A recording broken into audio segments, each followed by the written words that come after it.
Think about actual gravity. I mean, it is completely invisible. All right. It constantly pulls you down, just, dragging at your limbs. Yeah. And yet you don't even really notice it's there until you try to jump. Yeah, it's just the baseline of existence. Exactly. And the gravity of our daily lives works in the exact same way. Oh, for sure. The anxieties, the endless string of bills, the societal expectations, the temptations, the fear of missing out, all of it creates this invisible downward pressure. And most of the time we are so used to it, we don't even realize we're sinking. Yeah, we really don't. Yeah.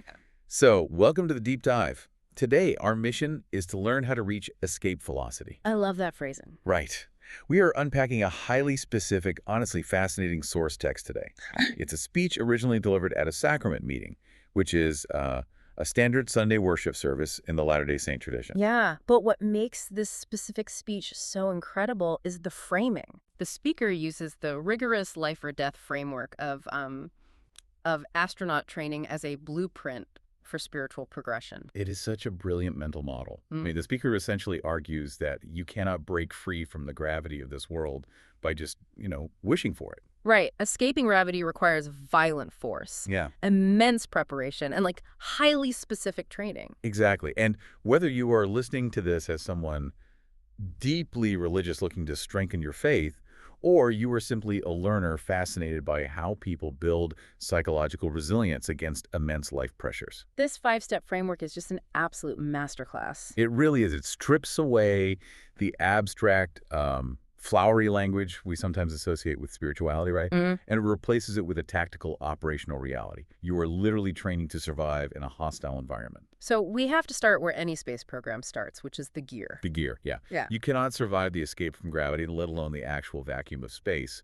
without a protective suit. Definitely not. So step one of this training focuses on the ultimate life support system, which the source just simply calls the spacesuit.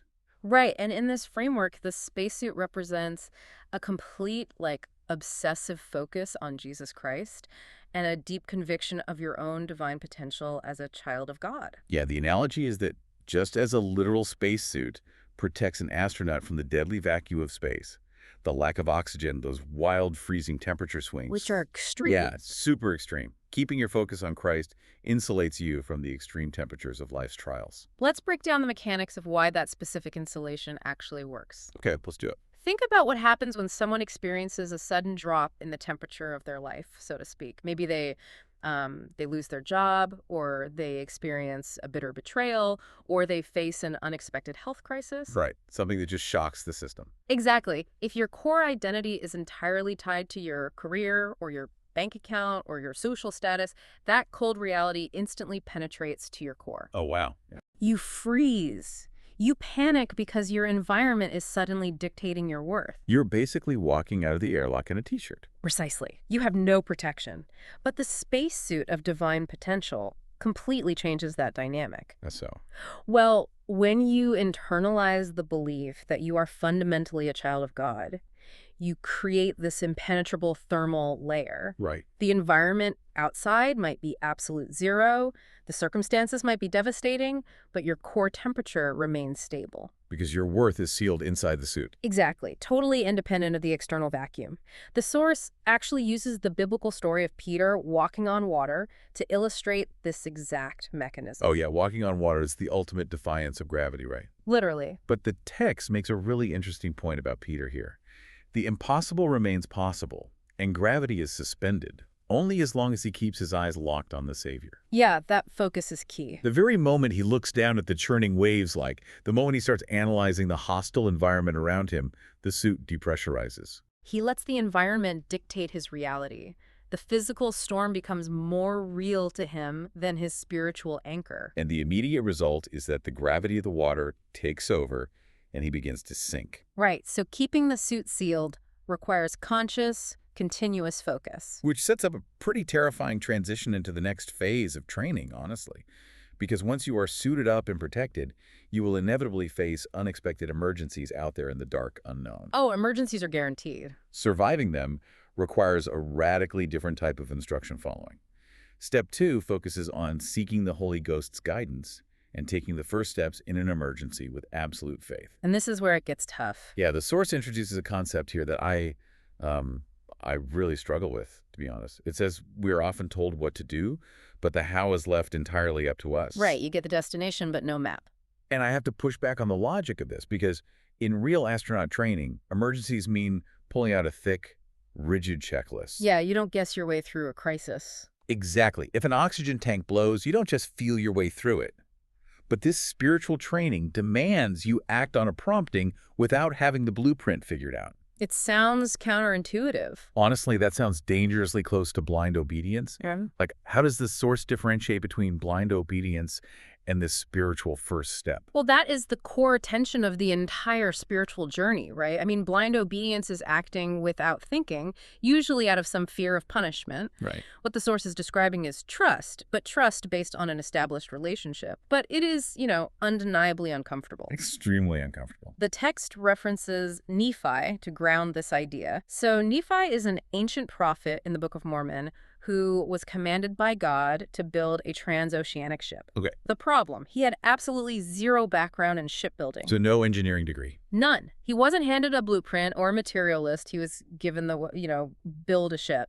And he just had to take the first step, which was figuring out where to find ore to forge tools. So the mechanism of faith here is that the next step only illuminates after you actually put your foot down in the dark. Yes.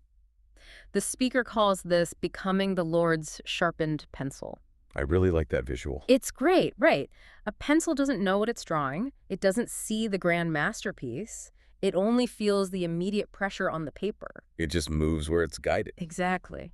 But by acting immediately on these prompts without delay or demand for a full explanation, we become a tool. The text gives a highly specific modern anecdote to show what this looks like when the stakes are literally life and death. Oh, right. The story of the Nordic brother. Yes. So there's this Nordic brother who suddenly felt a spiritual prompt to instantly change a light bulb. A light bulb. That is like the least dramatic emergency ever. Right. Which is exactly why it requires such high-level training to act on it. That makes sense. It makes no logical sense in the moment. It's not a heroic directive. It's literally a mundane household chore. But he doesn't demand to know the how or the why. He just acts immediately. He just does it. And because he followed that irrational prompting, he was placed at a specific physical coordinate, looking out a specific window at an exact timestamp. Wow. That vantage point allowed him to see a toddler drowning outside. He was able to rush out and save the child's life. Which is incredible. Because if he had stopped to demand the blueprint, if he had said, Lord, I will totally change the light bulb, but first explain to me how this fits into your grand design, the window of opportunity completely closes. The child drowns, yeah. The masterpiece only gets written if the pencil actually allows itself to be moved. Exactly. And the source shares another story about a man who felt a prompt to help a trembling woman cross a bridge. To do it, he actually had to cast aside his own deep-seated cultural prejudices. Oh, that's heavy. Yeah. What was a simple, immediate action, just help her cross. The why, which was the breaking down of his own heart and heart, that was revealed in the process of the action. So you're suited up against the cold. You're handling these unexpected emergencies by allowing yourself to be moved like a sharpened pencil. But navigating those high-stress situations brings a massive amount of energy. I mean, the adrenaline crash is real. Oh, for sure. You burn out quickly. So to sustain this journey long-term, you need fuel. But you're in a spaceship. You can't exactly pack a 5-course banquet. You need highly efficient, condensed nutrition. Which perfectly introduces step 3, space food. Space food. Yeah, in the speaker's framework, space food represents daily incremental repentance and tiny continuous improvements. Not the big dramatic shifts. Exactly. It's the realization that spiritual survival doesn't come from massive overnight changes. It comes from condensed daily nourishment. I really love the math they use here. The source actually highlights the principle that habits are basically the compound interest of self-improvement. Yeah, it's a great concept. If you strive to be just 1% better every day, by the end of the year, you aren't just, slightly improved.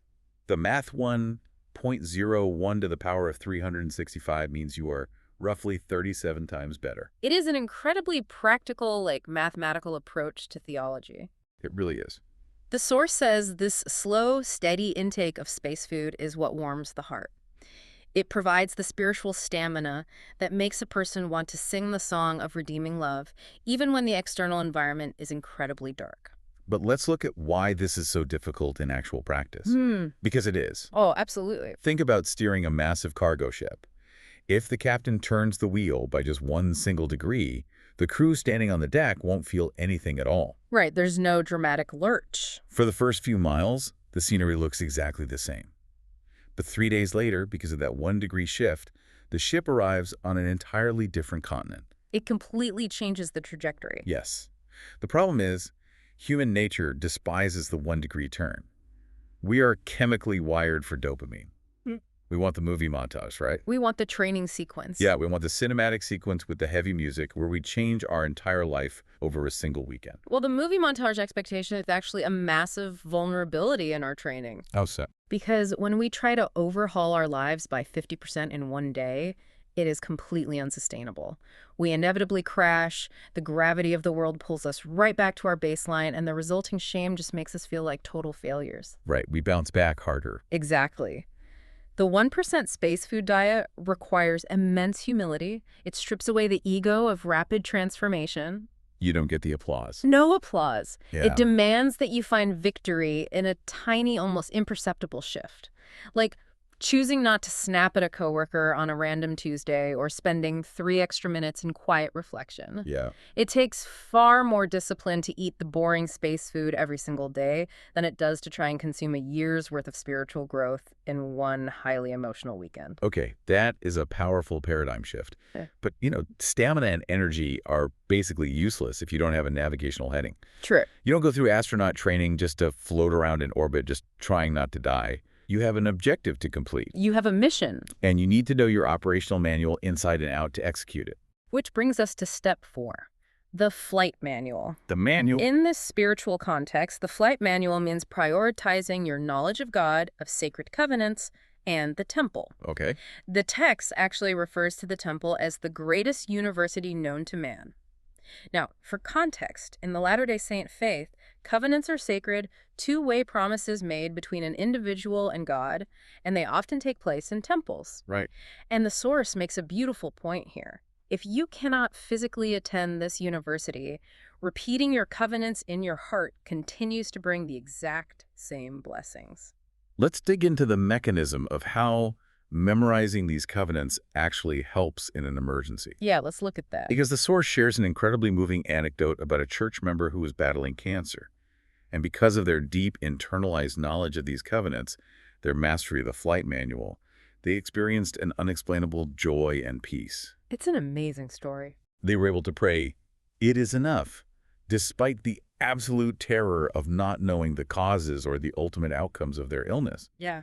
So how does a spiritual manual override the physiological terror of a cancer diagnosis? Well, think about a commercial airline pilot. Yeah. When the master alarm goes off in a cockpit and the plane starts violently shaking, the pilot experiences physiological terror just like anyone else. Yeah, their heart rate spikes. Adrenaline spikes, logic starts to shut down. They don't have the luxury of pulling out a 500-page manual to casually read chapter 4. No, there's no time.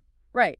They survive because they have drilled the emergency procedures into their muscle memory. Their hands know exactly what to do before their conscious brain even catches up. So covenants function as spiritual muscle memory. Exactly. So when the alarm goes off, when the cancer diagnosis hits, or some sudden tragedy strikes, you default to your highest level of ingrained preparation. Yes. Internalizing the flight manual provides the structural integrity of the soul. It reminds the individual that their relationship with God and their ultimate eternal destination is completely secure regardless of the physical outcome. Wow. That is the only way a human being facing a terrifying, potentially terminal disease can look at their situation and sincerely say, it is enough. It is, it's surrender without despair. Which perfectly sets up the final step. Step 5 is the mission itself. The reason for the trip. Exactly. You are suited up against the cold. Yeah. You are acting as a sharpened pencil. You have the stamina of the 1% space food, and you have the muscle memory of the flight manual. You're ready? What is all of this preparation actually for? The source says the mission is sharing love through dedication and service. Real astronauts put the mission above personal ambition, fame, or salary. Always. And for the spiritual astronaut, the ultimate mission is ministering to just one person. Just one. The text is extremely explicit here. It says, connecting with one single person is vastly more important than YouTube views or follower counts. The daily directive is to pray and ask, who needs to feel God's love through me today? And to specifically look for those who feel they have no place. And there is a vital piece of theology attached to this directive. The text notes that God almost always answers prayers through other people. Yeah. When you actively look for that one person, you are essentially volunteering to be the physical delivery mechanism for a heavenly response. I really want to highlight how incredibly countercultural this is. Oh, completely. The gravity of our modern world teaches us that impact equals scale. Right? If you want to change the world, you need 1 million followers. You need to go viral. If you aren't going viral, your impact doesn't matter. Yeah. Yet the ultimate mission for this highly trained spiritual astronaut is hyper-focused on finding just one lonely person. Take that a step further for me. How does a universe-creating God view scale compared to how we view it? Well, the flight manual teaches you the actual value of a single human soul. If you understand God's perspective, you realize that scale is an earthly obsession, not a heavenly one. Yes, the universe is vast, but gravity acts on individual objects. God's love is infinite, but it acts on individual hearts. That's a great way to put it. The paradox of scale is that if everyone is desperately trying to reach 1 million people, millions of individuals fall through the cracks because they don't fit the algorithm. Right, they get lost in the numbers. But if everyone focuses entirely on reaching the one person in their immediate orbit who feels forgotten, the entire global grid is covered. It's decentralized service. Exactly. When you master the manual, you stop looking for a crowd to impress. You realize that rescuing one single person from their own dark vacuum is a mission of cosmic importance. That brings the entire framework full circle, doesn't it? The spacesuit protects you so you can serve without freezing. Right? The 1% space food gives you the daily stamina to keep serving when it gets tedious. Because it will get tedious. It will. The flight manual keeps your perspective aligned with heaven rather than, the algorithm. And being a sharpened pencil means you are ready to serve the exact person God needs you to, precisely when they need it. It is a really profound synthesis. Escaping the gravity of worldly anxiety isn't about floating away on a cloud of passive meditation. No. It is an active, rigorous pursuit. It's putting on the Christ-focused spacesuit to survive the extremes. It's stepping into the unknown as a sharpened pencil, trusting the promptings over your desperate need for a blueprint. Yeah. It's eating the space food of daily quiet improvement rather than seeking loud, sudden validation. It's studying the flight manual of covenants to maintain an internal perspective. And finally, it's prioritizing the mission of loving one person above the deafening noise of worldly ambition. So as we wrap up this deep dive, I want you to evaluate the gravity holding you down right now. Yeah. What is pulling at your mental and spiritual bandwidth? Are you trying to escape it while wearing the wrong suit? Exactly. Are you letting a job loss or a failure dictate your core temperature instead of trusting your divine potential? Maybe you're sitting on the launch pad right now, refusing to move, demanding that God hand you the entire blueprint before you take that first terrifying step as a sharpened pencil. Or maybe you are starving your spiritual stamina because you were holding out for a movie montage instead of doing the 1% daily work. Yeah. It really requires a fundamental shift in how we view every single interaction we have throughout the day. It absolutely does. And I want to leave you with a final thought, building on that beautiful revelation that God almost always answers prayers through other people. It's a powerful thought. If God's primary method of communication is utilizing the people around us, that means every random person you bump into at the grocery store, at the office, or on your commute today might secretly be on a mission to answer your silent prayer. Or, even more profoundly, you might be the sharpened pencil God is holding in his hand right now, positioning you to write the answer to theirs. Are you too distracted by your own gravity to realize you're already on the mission? Think about that the next time you try to jump.